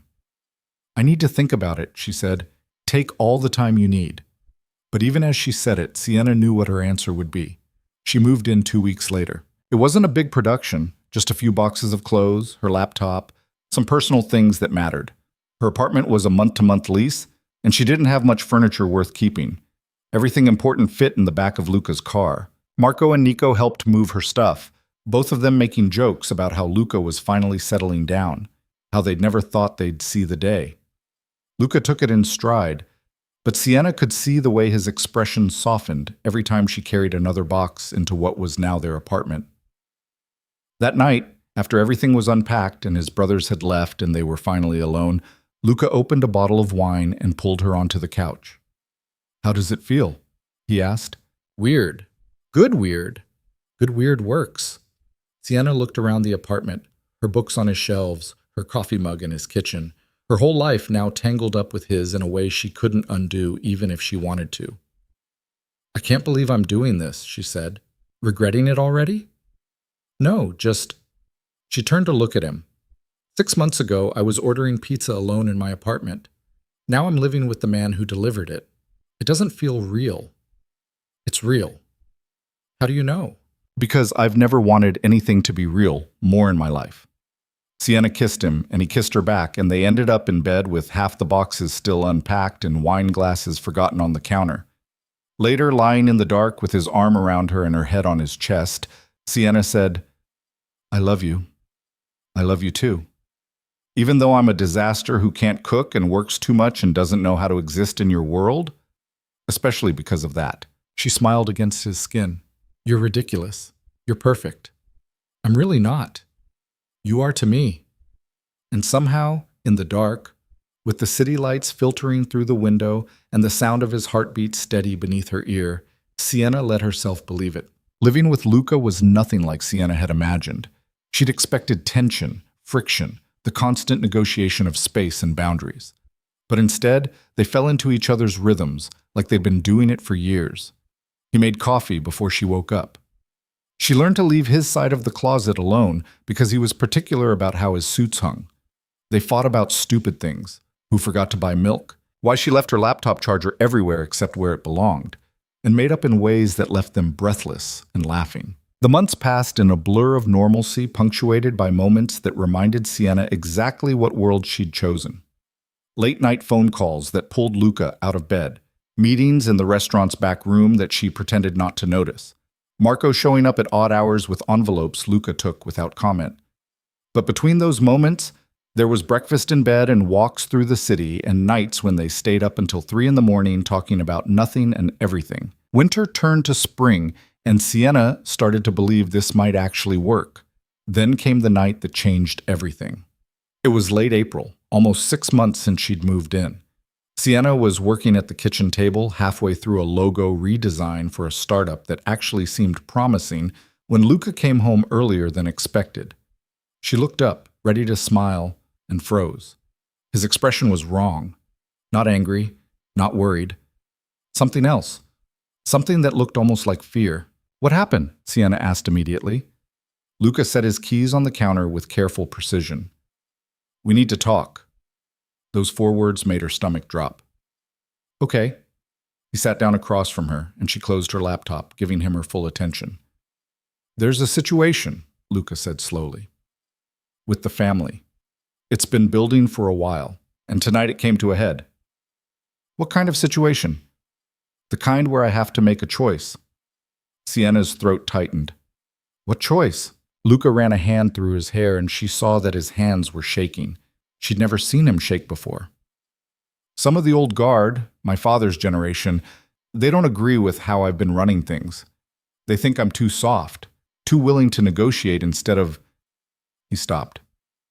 "Instead of doing things the old way." "And?" "And they called a vote to remove me as head of the family." Sienna felt like the floor had dropped out from under her. Can they do that? They can try. But if they succeed, everything changes. The alliances I've built, the peace I've maintained, all of it falls apart. And whoever takes over, he looked at her directly. They won't have the same rules I do, the same lines I won't cross. What does that mean for us? It means I might not be able to protect you the way I have been. It means the people who matter to me become targets. It means... He stopped, voice rough. It means I'm asking you to trust me one more time, to let me handle this without asking questions. Sienna wanted to argue, wanted to demand details, to understand exactly what was happening, but she saw the desperation in his eyes and made a choice. Okay, she said quietly. Okay? I trust you. Something in Luca's expression cracked. He stood, pulled her up from her chair, and held her so tight she could barely breathe. I love you, he said against her hair. Whatever happens, I need you to know that. You're scaring me. I know. I'm sorry. When is this vote? Tomorrow night. And if you lose? I won't lose. But if you do? Luca pulled back to look at her. Then we figure out what comes next. Together. That night, Sienna couldn't sleep. She lay in bed listening to Luca breathe beside her, memorizing the sound, the rhythm, the certainty of his presence. When morning came, he was already awake, staring at the ceiling. Talk to me, Sienna said. About what? Anything. Everything. I don't care, just talk. So he did.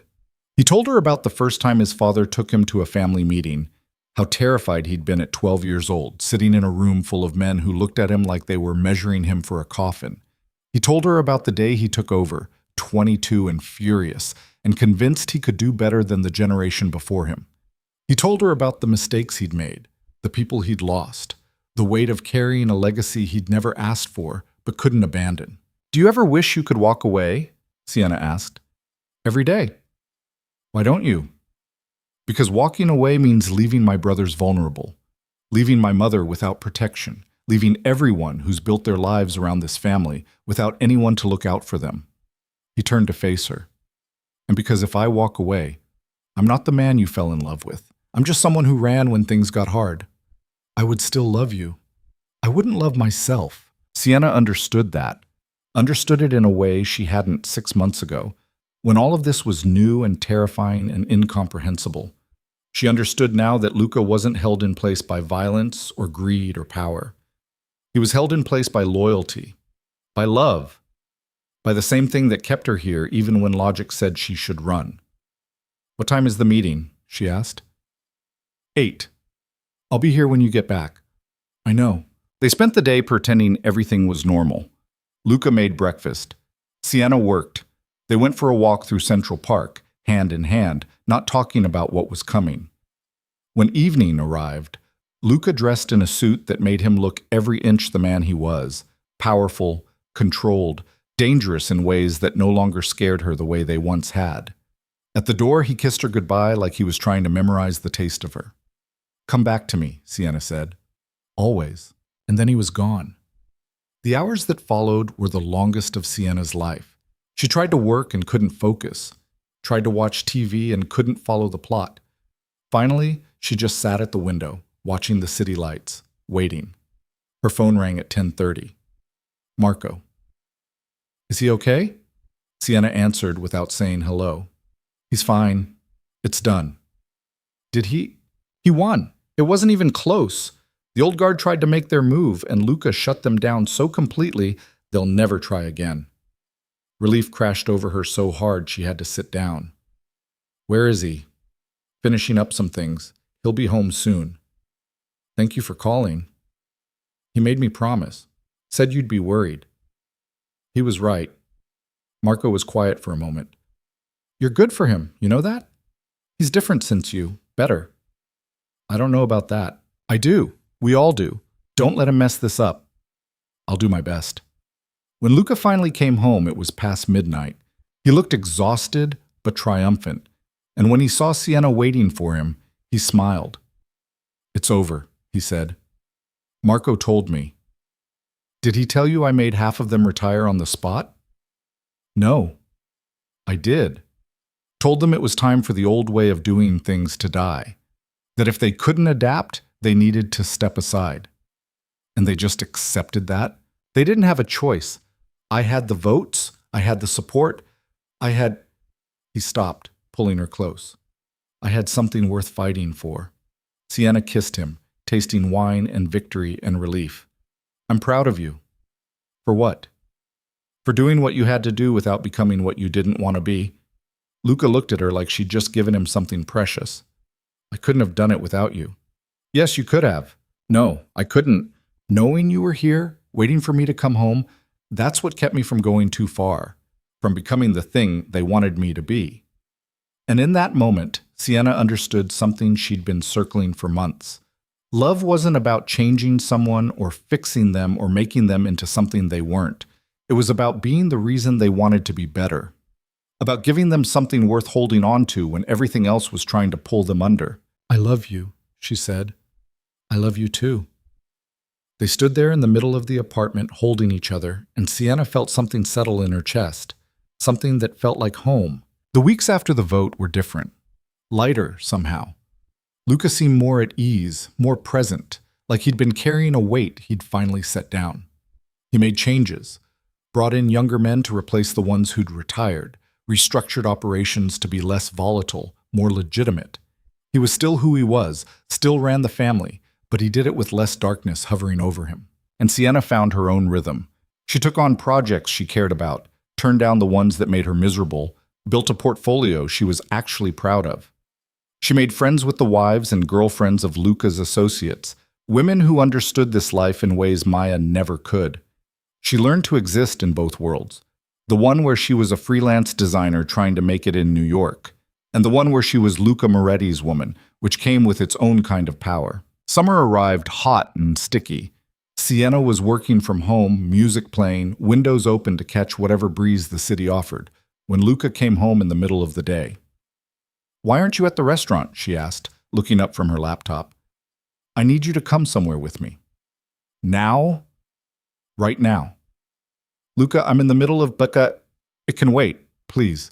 Trust me. Sienna saved her work and stood. Where are we going? You'll see. He drove them to Brooklyn, to the neighborhood where his family's original bakery stood. But instead of stopping there, he kept going, pulling up in front of the building next door. It was empty, windows dark, a for sale sign out front. What is this? Sienna asked. Come inside. The space was raw, unfinished, full of potential. High ceilings, exposed brick, natural light pouring through tall windows. Sienna walked through it slowly, her designer's eye already seeing what it could be. It's perfect, she said. For what? Luca was watching her from the doorway. For you, if you want it. Sienna turned to face him. What are you talking about? I bought it. Well, I'm buying it. The papers aren't signed yet because I wanted to make sure you liked it first. Luca, you're always talking about wanting your own studio, a place where you can meet clients, work on bigger projects, maybe hire some help eventually. This could be that. Sienna looked around the space, then back at him. This is too much. It's not enough. I can't let you buy me a building. You're not letting me do anything. I'm doing it because I want to. Because you deserve to have something that's yours. Something I didn't build or control or have any part of except making it possible. That doesn't make sense. It makes perfect sense. You gave up everything to be with me. Your apartment, your independence, your peace of mind. This is me giving something back. Sienna felt tears burning behind her eyes. I didn't give up anything. I chose you. And now I'm choosing you. So please just... He moved closer. Just let me do this. Let me give you something that's completely yours. She looked at him, at the vulnerability in his eyes, and realized this wasn't about the building. It was about him trying to balance the scales, trying to give her a piece of herself back in a life that had become so tangled with his, she sometimes forgot where she ended, and he began. Okay, she said. Okay? Yeah. Okay. Luca pulled her into his arms, and she let herself sink into him, breathing in the smell of him, feeling the steady beat of his heart. Thank you, he said quietly. For what? For staying. For choosing this. For choosing me. Every day, Sienna said. I choose you every day. The studio became her project over the next few months.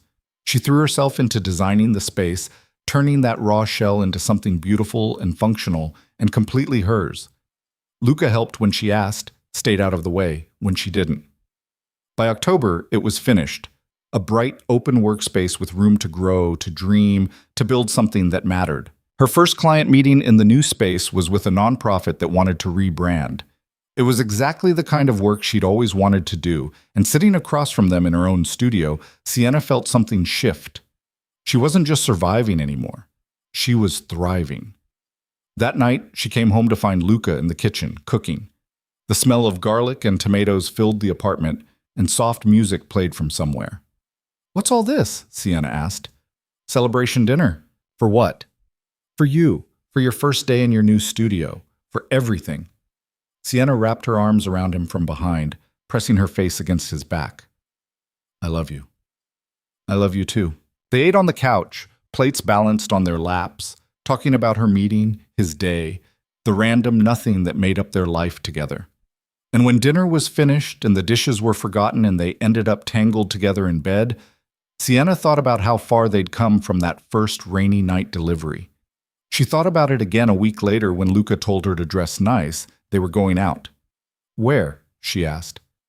"It's a surprise." "I hate surprises. You'll like this one." He drove them to the old bakery, the one his grandfather had built. But when they arrived, he didn't go inside. Instead, he led her around back, up a narrow staircase she'd never noticed, to the rooftop. Someone had transformed it. String lights hung overhead, casting a warm glow. Candles flickered on every surface.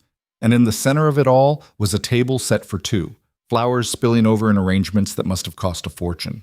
"Luca," Sienna breathed. "What is this?" He took her hand, led her to the edge of the roof where they could see the city spread out before them.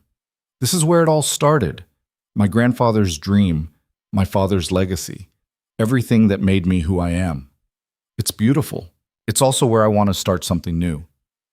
He turned to face her, and Sienna saw that his hands were shaking again. "I've spent my whole life living for other people, for my family, for the business, for expectations I never asked for but couldn't escape. But then you showed up at your door in sweatpants with a hole in them, and everything changed." Sienna laughed even as tears started falling. "That's your romantic memory? My terrible sweatpants? It's my favorite memory. Because that's when I realized there was something more important than the family, than the business, than all of it. Luca, let me finish." He reached into his pocket and pulled out a small box. "I know this is crazy. I know we've only been together a year, and most of that year has been you trying to figure out if you can live with what I am. But I also know that I don't want to spend another day without being able to call you my wife." He opened the box.